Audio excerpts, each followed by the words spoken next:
As I am being gently chauffeured down the highway by my chauffeur, Jennifer, Poodle Professor on YouTube, she pulls a, what kind of RV is that? Tab 400. A Tab 400 behind a Ford F-150. Uh-huh. And every now and then, she has the feeling that it's not going right. That it's going to tump over. She feels like her RV is going to, what'd you say? Tump over. Tump over. It's going to not turn over, tump. Tump over. See, that's another word that chauffeurs know. Other people are not aware of that. That's a Texas term, I guess. Tump over, yeah, that's a tump over. Uh-huh. But does it make you nervous? Yes, very.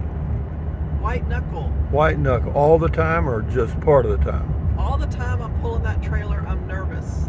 And even if it moves just a tiny bit, I'm nervous. If I go over a dip, if I go over rough roads, like just this little movement like this, it scares me. So, here comes someone passing us, and I'm going 62. Well, you don't worry about it. Okay. See, she's like everybody that drives down a highway. When somebody comes up behind them real close, it bothers them. Well, it bothers everybody. It bothers me, but the older I've gotten, the more I've learned to ignore it. But RVing, for anybody, can be a little nerve-wracking, and of course Jennifer's affected by it no more than others. It's just that how long have you been doing this? Just maybe 3.5, 4 years. 3.5 or 4 years towing a Tab 400. Is that the same unit? Yes. Okay. It's only 3,000 pounds. It's only 3,000 pounds, and my Casita, my 2025 Casita weighs 2,600 pounds. And when you put them side by side, like they are now, fairly close, the Tab 400 appears to be larger. It does. I mean, it looks like it is, but as far as the interior space, I guess it's about the same. And this is a little caveat, doesn't have anything to do with nervousness pulling an RV, but the mouse traps are out. We put out 3 mouse traps in her RV just a while ago, and we're going to go to Capitan now. I've got a big grocery list. I got to get an avocado, and then we'll head back. And maybe bananas. Oh yeah, she's got to get bananas. And also, okay, I say tump over. You just said while ago. Is that one word? Yes, it is. While ago is one word. Everybody knows that. While ago. Yeah, a while ago. For people that are trying to learn English, can you imagine? Well, we're learning any language for that matter. But yeah, if you were trying to learn English from me, you better plan on hanging out in the first grade for a long time. Ned the first reader. Oh, Ned and the first reader is right. Remember Dick and Jane, the first grade reader? Sure. Yeah, that was the stupidest book ever written. You know, See Spot Run. Yeah, I see the stupid damn dog. Look, he passed me now. He's breaking, going someplace. Well, he's going to Ruidoso. Oh, okay. Yeah, you can turn right here, and it's about 25 miles on Highway 37. Pretty drive, too. Yeah. It is. And this is a pretty drive, too, right? It is. Right up here, we'll make a turn to the right, and then a turn to the left, and then we go over Apache Divide. Okay. And it's about 8,000 feet. We're 12 miles from Capitan. Oh, okay. Okay. Right now, 12 miles. And the temperature will drop about 6 degrees. And the elevation difference is? Elevation difference is only 1,000 feet. Okay. Yeah. And the difference, it's not near as windy in Capitan, even though people say it is. It's not. I live there. They say it's windy in Carrizozo, and they're right. Yes. It does get windy in Carrizozo, and it's kind of like living on the beach. You know, the wind blows. You know, that's the way it is. So, well, what are your plans, Poodle Professor? Where are you headed next? I don't know. I might go north. Maybe like we talked about. Maybe Daddle Wells, maybe. Yeah, that's a Bureau of Land Management campground west of Socorro, New Mexico, on the way to Springerville, Arizona. Yeah, that's a nice area. I just want to stay where it's cool. Well, it's cool there. I guarantee you, it's about 7,000 feet. Okay. and yeah, you'll enjoy it. They got Daddle Well. They have RV parks there too.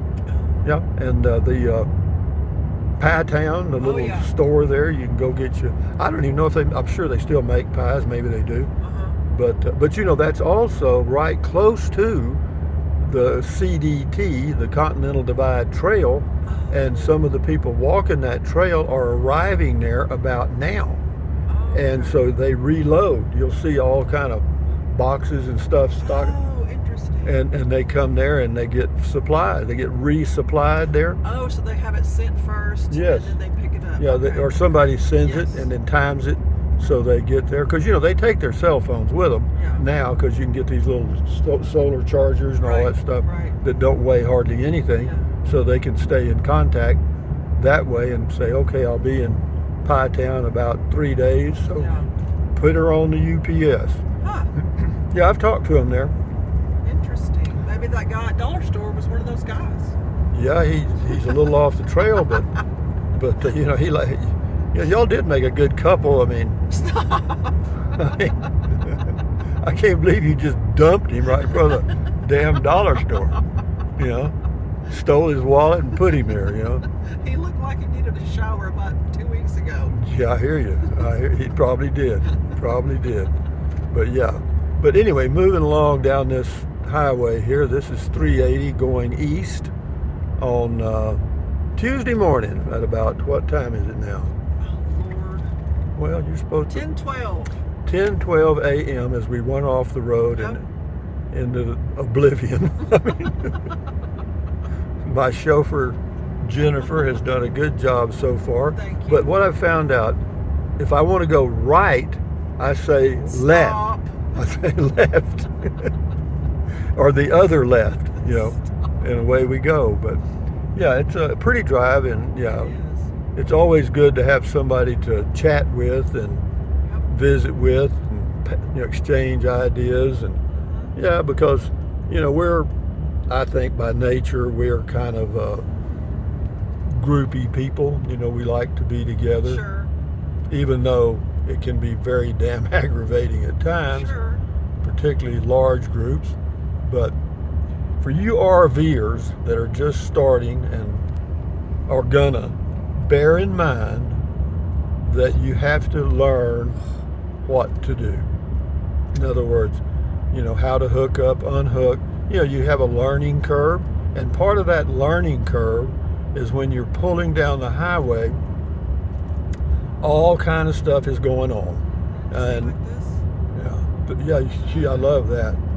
Your RV loves it too, because it'll flip stuff up and down. Yes. Yeah, but movement of the trailer or the Class A, B, C, whatever, it's normal. The most difficult period driving or in an RV of any kind is in windy conditions, crosswinds. You know, if you get in an area where the crosswinds are 20 to 50 mile an hour gusts, you're not going to feel comfortable at all. In fact, somebody's going to have to pry your fingers off the steering wheel when you stop. But as far as the camping part, you know, if you know, camping at rest stops on interstates or Walmart, you know, Buc-ee's and all that stuff, I don't have any problem with that at all. You know, and in Texas, you can stay overnight at any rest stop, even off of 2-lane roads overnight, one night. And yeah, is that handy? Hell yeah, it can be. And I've never had any issues. I've been doing this for about 30 years, and yeah, nothing, you know. But as far as mechanical issues, the only mechanical issues I've ever had are blowouts and flats. I've had one blowout on my Class C RV, one. Fortunately, I was near Fort Stockton, Texas, and got that taken care of. And one on the way out toward East Texas many years ago, and pulling a travel trailer.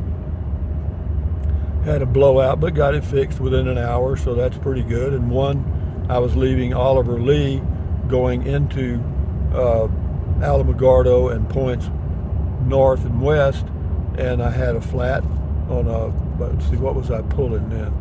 I can't remember. Maybe it was a casita, I'm not sure. But Well, no, it wasn't a casita because I didn't have a spare. The casita travel trailer comes with a full spare tire. This is Indian Divide right here. Yeah, this is the peak. This is about 8,200 feet or approximately. Yeah, it's up here. Yeah, you can feel it. It's cold. It gets cooler. Yeah. Ergo, I brought a jacket. Ergo, see, chauffeurs come up with shit like that. Ergo, what the hell is that? How about therefore? Ergo, I brought. Learn your synonyms. Ergo, I brought a jacket. How about I brought a jacket, period. Anyway, guys, traveling down the road, just passing the time with Jennifer and her dog. Juke. Juke. Yeah, he didn't care. He didn't hear any of that. But enjoy your life the best way you can. We're doing the same. And thumbs up, Carpe Diem. Check out Jennifer's channel, Poodle Professor, on YouTube. And if you're going to buy something from Amazon, use the Amazon link in the description of my videos. It doesn't cost you a penny. Drink plenty of water, stretch, walk, stand guard at the door of your mind, take deep breaths and breathe out slowly to relieve stress. And yeah, stand guard at the door of your mind, put a smile on your face, and enjoy the human race. It's not really a race. You can walk if you want to. Adios. Bye-bye.